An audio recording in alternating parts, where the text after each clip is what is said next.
आज की इस वीडियो में हम पाइथागोरस प्रमेय के बारे में जानेंगे। जानते हैं कि पाइथागोरस प्रमेय क्या होता है। पाइथागोरस दरअसल एक गणितज्ञ या व्यक्ति का नाम है जिनके नाम पे ये प्रमेय कहा जाता है। किसी भी समकोण त्रिभुज में कर्ण का वर्ग लंब के वर्ग तथा आधार के वर्ग के योगफल के बराबर होता है। कहने का मतलब है कि कोई भी समकोण त्रिभुज होगा उसमें कर्ण का वर्ग हमेशा लंब के वर्ग और आधार के वर्ग के योग के बराबर होगा। पॉइंट्स कुछ देख लेते हैं। पाइथागोरस प्रमेय का प्रयोग सिर्फ और सिर्फ समकोण त्रिभुज में कर सकते हैं। ये जो थ्योरम है सिर्फ और सिर्फ राइट एंगल ट्रायंगल यानी समकोण त्रिभुज में ही उपयोग होगा, बाकी किसी त्रिभुज में इसका उपयोग नहीं होगा। और समकोण त्रिभुज क्या होता है वो जान लेते हैं। त्रिभुज बहुत सारे प्रकार के होते हैं, लेकिन वैसा त्रिभुज जिसका एक कोण 90 डिग्री हो वह क्या कहलाएगा? समकोण त्रिभुज कहलाएगा। समकोण के सामने वाली भुजा कर्ण कहलाती है। जो दो रेखा मिलकर समकोण बनाते हैं उनके सामने की भुजा हमेशा कर्ण कहलाती है। कहने का मतलब 90 डिग्री के सामने की भुजा कर्ण कहलाएगी। और दो भुजा मिलकर जो 90 डिग्री का कोण बनाते हैं उनमें से एक को आधार और एक को लंब कहेंगे। लंब क्या होता है? लंबवत ऊंचाई होती है। किसी चीज़ की लंबवत ऊंचाई को ही हम लंब कहते हैं। और कर्ण किसी भी त्रिभुज की सबसे बड़ी भुजा होती है। इसके की फैक्ट्स क्या क्या हैं? समकोण बनाने वाली दो भुजा परस्पर लंब और आधार कहलाती है। समकोण के सामने की भुजा कर्ण कहलाती है। कर्ण त्रिभुज की सबसे लंबी भुजा होती है। उसी तरह फॉर्मूला होता है कि किसी भी समकोण त्रिभुज में कर्ण का वर्ग लंब के वर्ग और आधार के वर्ग के योग के बराबर होता है। कर्ण को इंग्लिश में हाइपोटेनस कहते हैं, लंब को परपेंडिकुलर कहते हैं, आधार को बेस कहते हैं, समकोण को राइट एंगल कहते हैं। यही फैक्ट याद रखना है। अब कुछ क्वेश्चन देख लेते हैं। किसी समकोण त्रिभुज नाम रख दिए ABC। ABC में लंब 4 सेंटीमीटर तथा आधार 3 सेंटीमीटर दिया हो तो कर्ण की लंबाई क्या होगी? पाइथागोरस प्रमेय क्या कहता है कि कर्ण का स्क्वायर बराबर होता है लंब का स्क्वायर प्लस आधार का स्क्वायर। लंब क्या दिया? लंबवत ऊंचाई क्या है? AB है। ये क्या है? लंब। इसकी लंबाई 4 सेंटीमीटर दी हुई है।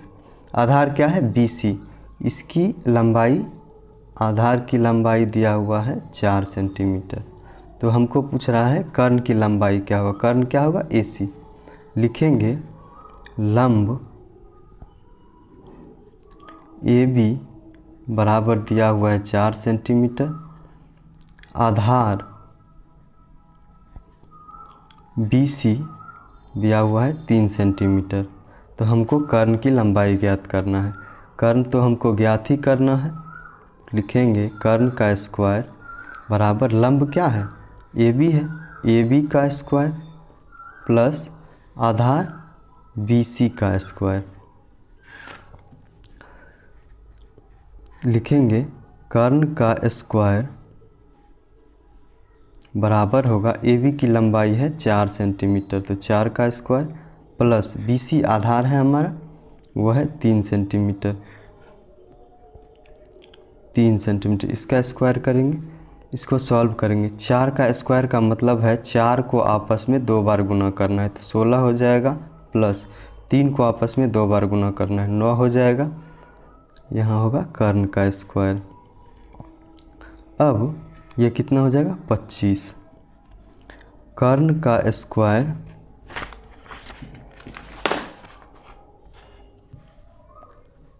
का स्क्वायर बराबर हो जाएगा 25। 25 को हम क्या लिख सकते हैं? 5 का स्क्वायर। स्क्वायर कैंसिल करेंगे, इसीलिए कर्ण हुआ 5 सेंटीमीटर। यही हमारा आंसर हो गया।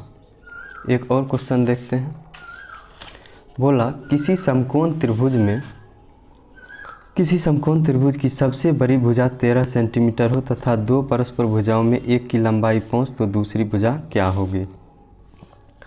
समकोण त्रिभुज की सबसे बड़ी भुजा क्या होती है? कर्ण होती है। या 90 डिग्री या समकोण के सामने की भुजा क्या होती है? कर्ण होती है। इसकी लंबाई दिया हुआ है 13 सेंटीमीटर। और समकोण बनाने वाली दो भुजा AB और BC में एक की लंबाई 5 सेंटीमीटर है। हम मान लेते हैं, आप इसको भी मान सकते हैं, इसको भी मान सकते हैं। हम मानते हैं कि इसकी लंबाई 5 सेंटीमीटर है। ये क्या है? आधार है।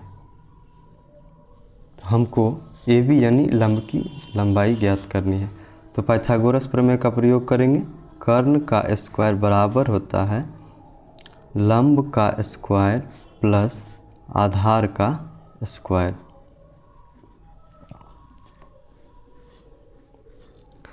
कर्ण हमको दिया हुआ है 13 सेंटीमीटर, तो यहाँ होगा 13 का स्क्वायर बराबर लंब हमको निकालना है। लंब यहाँ पर क्या है? AB है, तो AB का स्क्वायर प्लस आधार का स्क्वायर। आधार 5 सेंटीमीटर है तो 5 का स्क्वायर।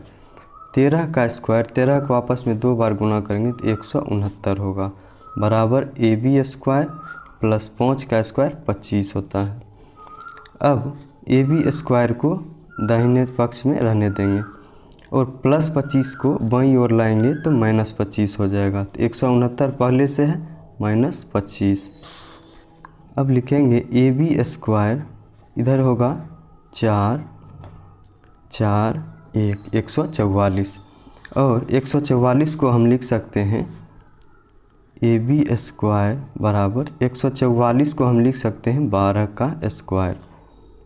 स्क्वायर स्क्वायर कैंसिल हो गया तो हमको मिला AB बराबर 12 सेंटीमीटर, यानी लंब की लंबाई 12 सेंटीमीटर हुई।